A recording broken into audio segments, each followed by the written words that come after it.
This video is brought to you by NordVPN and their special cyber deal. Every purchase of a 2-year plan gets you 68% off, plus an additional month for free, and a surprise gift.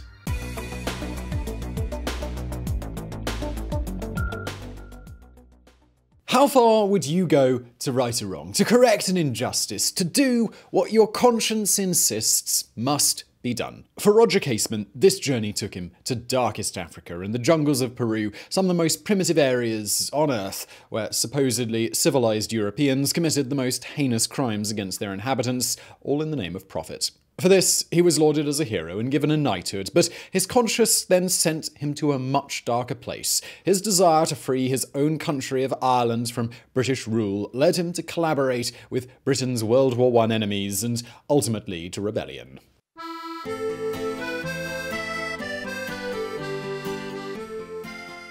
Roger David Casement was born on September 1, 1864 in Dublin, Ireland, to a Protestant father and a Catholic mother, Captain Roger Casement of the British Army and the former Anne Jefferson. After his mother's death in 1873, the family moved to County Antrim in what is now Northern Ireland. 4 years later, his father died and Casement was sent to Liverpool to live with the family of his maternal aunt, Grace Bannister. After finishing school, he joined a shipping company as a clerk, and in 1884 he secured a position as a purser on a ship to Africa. He made 3 more trips within a year. He fell in love with the exotic lands he saw and joined the African International Association as a surveyor, mapping regions of the Dark Continent previously unknown to Westerners.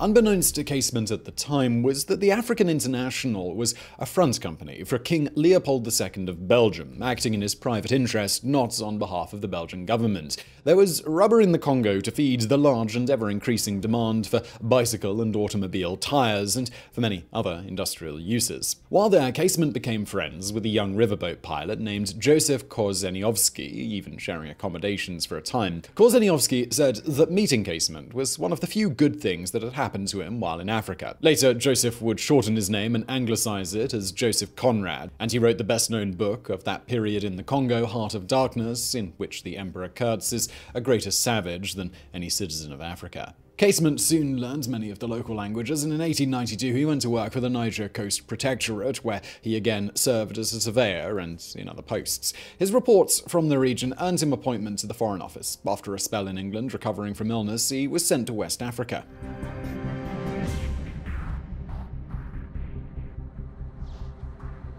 In 1895, a man named Charles Stokes, a British citizen, was convicted of illegally selling guns to Africans and was hanged the next day. When this news reached Britain, it caused such an outcry that Casement, by then consul at Boma in the Congo Free State, was instructed to compile a detailed report of the situation. If you've seen our video on King Leopold II of Belgium, you know what he found. The Belgians had forced the indigenous population into slavery and were systematically working them to death. Leopold's private army, the Force Publique, was responsible for meeting production quotas. It ultimately grew to nearly 20,000 men. Hostages were taken, their lives linked to the amount of rubber gathered. If it was insufficient, they could be killed.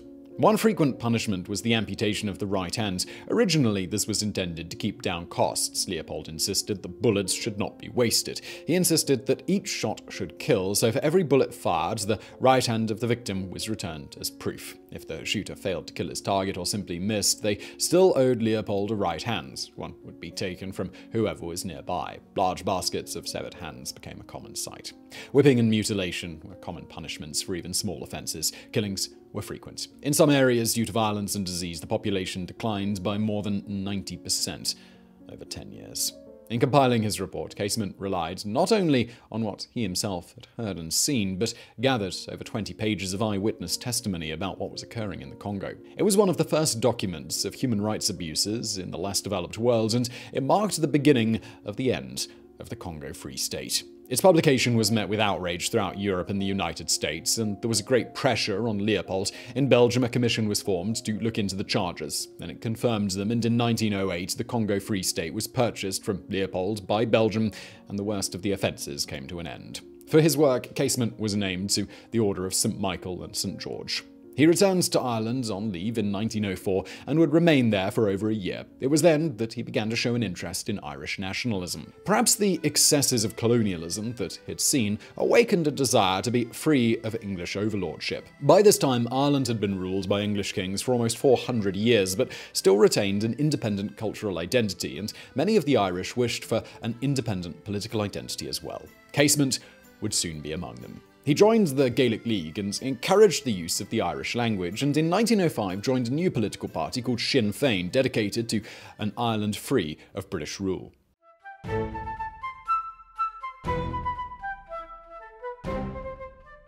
Casement resumed his career with the Foreign Office in 1906. He was sent to Brazil, where he held a number of positions before finally becoming Consul General in Rio de Janeiro. In 1909, he received reports of the mistreatment of natives in the upper reaches of the Amazon River near the Peruvian city of Iquitos. Once again, the cause was the thriving trade in rubber. Most of the population of Peru was located on the western coast of South America, between the Pacific Ocean and the Andes Mountains. Iquitos lay on the eastern side of the Andes in the Amazon rainforest. It was so remote that rubber from this area was shipped eastward down the Amazon nearly 2,000 miles to the Atlantic Ocean. In Iquitos, the Peruvian government had little authority. Instead, the Peruvian Amazon Company exercised control. It was a British firm. The board of directors and many stockholders were all British, but it was run by Julio Cesar Arana, a Peruvian citizen. Some of those mistreated were citizens of Barbados and therefore of the British Empire, which gave Casement a reason to intervene. He travelled to the region in both 1910 and 1911, once again compiling a thorough report of abuses. It was much the same as in the Congo. The distance from government authorities who might intervene meant that the PAC could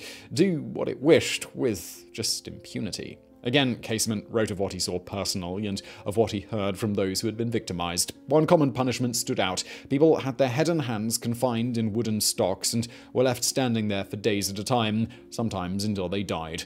Whole families perished this way. Arana's company was dissolved in 1911, though he was never punished. He later had a successful political career, winning election to the Peruvian Senate.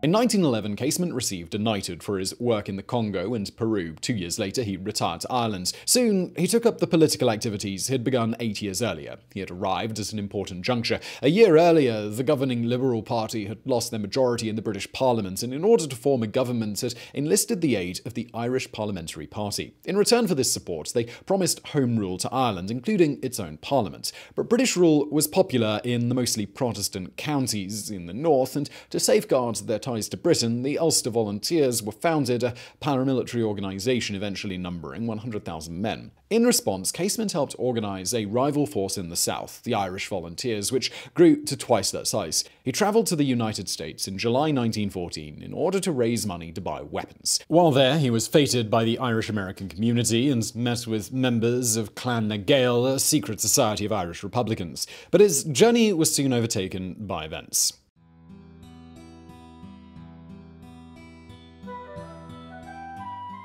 While Casement was in America, a Bosnian Serb named Gavrilo Princip assassinated Grand Duke Franz Ferdinand, heir apparent to the Austro-Hungarian Empire.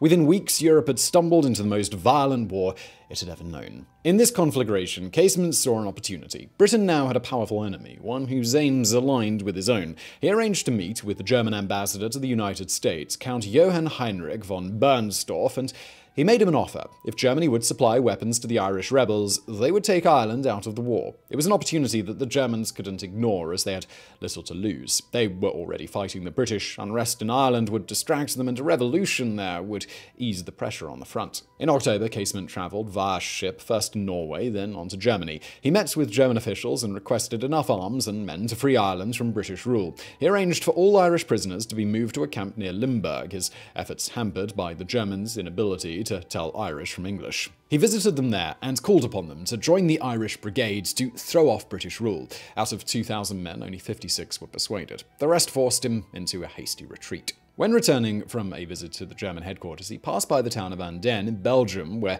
he saw the graves of 350 civilians who had been executed by the Germans. He later wrote in his diary, "All that the Belgians now suffer, their king, his government, and his officers, wreaked on the well-nigh defenseless people of the Congo Basin."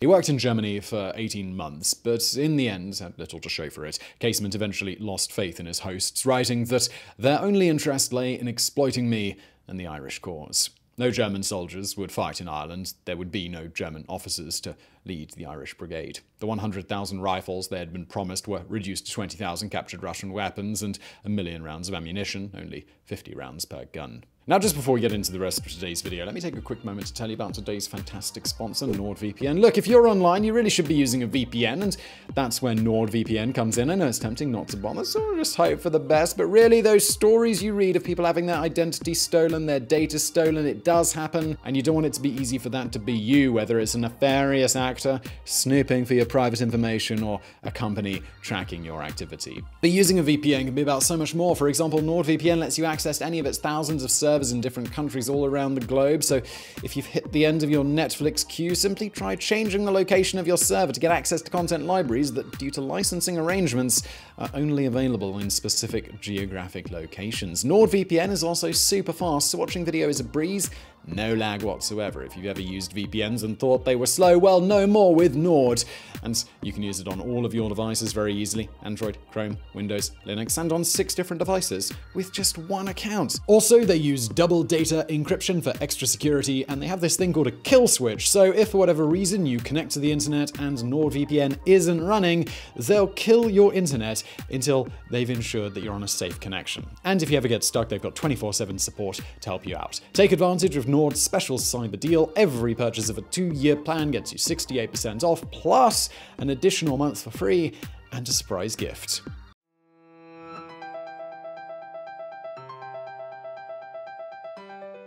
These guns and ammunition had already departed for Ireland aboard a German ship disguised as the Norwegian freighter SS Ord. Casement realized that without a large, well-armed force, the Easter Rising was doomed to fail, so he decided he must warn the men preparing in Ireland. The Germans had arranged for a submarine to accompany the Ord, and so Casement travelled to Ireland aboard U-19. The Ord was intercepted by the Royal Navy off the southwest coast of Ireland and forced to sail to Queenstown under escort. As they entered Cork Harbor, the crew scuttled the ship, sending the arms and ammunition to the bottom. Casement himself went ashore at Tralee Bay in County Kerry on the night of the 21st of April, 3 days before the uprising was to begin. He and 2 companions were able to land on a beach in a collapsible wooden boat, but during the trip from Germany, Casement had fallen ill with a recurrence of malaria, which had contracted during his time in the tropics. As he was unable to travel, the other men helped him to a shelter at an ancient fortification called McKenna's Fort, where he was later found by the local constabulary and arrested. From jail, he insisted upon speaking to a priest and was allowed to see Father Frank Ryan, to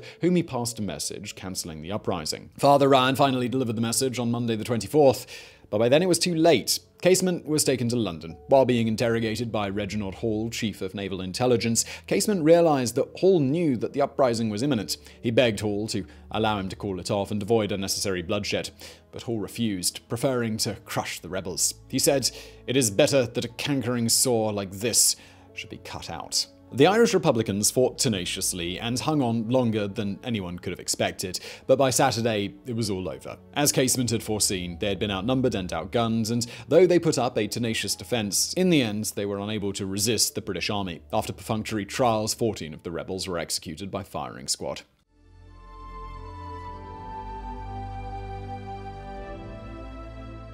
Casement's trial for treason began on June the 26th. The prosecution witness included men whom Casement had tried to recruit from the German prisoner of war camp, who testified that he asked them to join his Irish brigade, as well as the policeman from Tralee Bay, who gave evidence about his arrival and capture. No less a person than playwright George Bernard Shaw urged Casement to use his defence to make the case for Irish Home Rule, and even prepared a text for him to use. Casement considered this, but in the end was persuaded to allow his lawyer to argue that by the wording of the law, the statute from the time of Edward III, he had committed no crime. His lawyer, Alexander Martin Sullivan, argued that the law prohibited actions against the king only in his realm, Great Britain, and that all of Casement's admittedly treasonous acts had occurred in Germany. This strategy backfired, though. The court, after examining the 500-year-old document, determined that there was a comma in the text that meant actions against Britain were treasonous anywhere in the world. Before the lawyers began their summations, Casement was allowed to read a statement to the court. He said that he'd gone from Germany not to England, but to Ireland, and that any crimes he'd committed had been done there, there, and that if he were to be tried by a jury of his peers,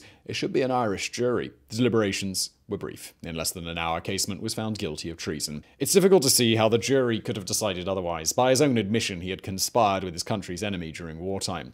There was little he could say in mitigation. The judges donned the black caps that meant a death sentence and pronounced that Roger Casement would hang. Casement was formally stripped of his knighthood on June the 30th. He filed an appeal, which was heard on July the 17th. After a day and a half of testimony, it was rejected.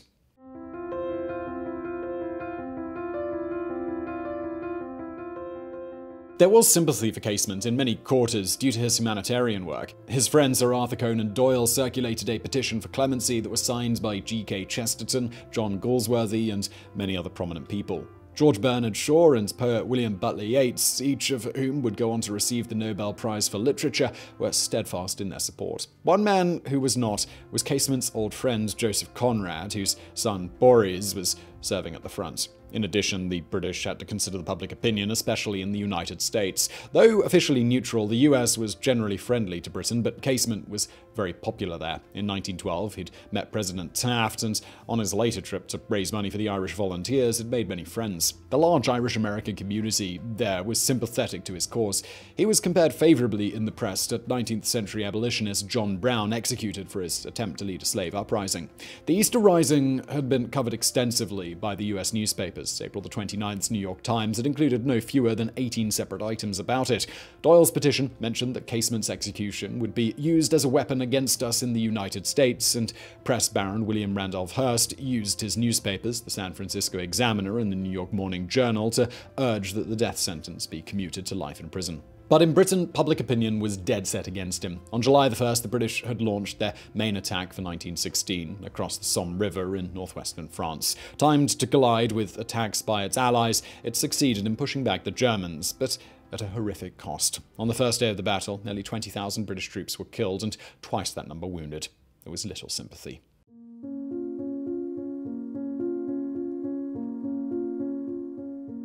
Casement was a gay man in a time when homosexual acts were crimes. Queen Victoria's reign ended with her death in 1901, but the force of Victorian morality was undiminished. Oscar Wilde had been imprisoned for gross indecency 20 years before, and even 40 years later, codebreaker Alan Turing was convicted of the same offense and forced to take hormone treatments, leading to his suicide. After Casement's arrest, a set of diaries was found among his belongings. These diaries contained a record of his sexual encounters going back many years in explicit language. The British government had photographs made of a number of pages, and these were quietly circulated among those concerned in the case, including Doyle Shaw, the Archbishop of Canterbury, and King George V.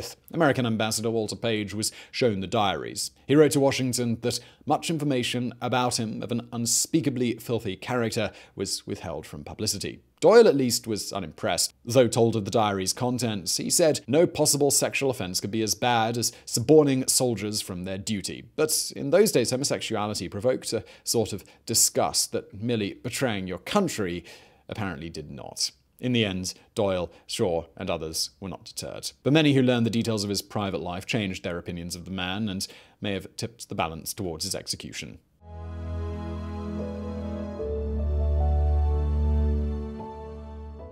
Though consumed with war work, the British cabinet discussed Casement's fate no less than 5 times after his conviction. The contents of the Black Diaries appear to have eased the moral qualms some had about executing him. In their meeting on August the 2nd, it was decided that there would be no reprieve. Casement was informed that he would be hanged the next day. That night, he converted to Roman Catholicism. In the morning, he received the only mass he would ever hear. Then he was taken to the gallows and hanged by the neck until dead. Later, his body was placed in an unmarked grave in the grounds of Pentonville Prison, covered in quicklime, and buried. Ireland finally won its independence 5 years later. The counties of Northern Ireland chose to remain a part of Britain. Casement had been asked to be buried in Ireland, but it was nearly 50 years before his body was returned to the island of his birth. Even then, it was not interred in his family home of County Antrim, as the burial of a martyr of the Irish Rebellion in loyalist Northern Ireland would be politically dangerous and could be considered as a deliberate provocation. Instead, he was given a full state funeral and buried in the Republican plot of Glasenvin Cemetery in Dublin near his comrades. Attending was President of the Republic of Ireland, Eamon de Valera, now elderly, who as a young man had known Casement. As he stood by his grave, he said it required courage to do what Casement did, and his name would be honoured not merely here, but by oppressed peoples everywhere, even if he had done nothing for the freedom of our own country. So I really hope you found that video interesting. If you did, please do hit that thumbs up button below. Don't forget to subscribe. Also, please do check out our great sponsor NordVPN. They're linked to below. And thank you for watching.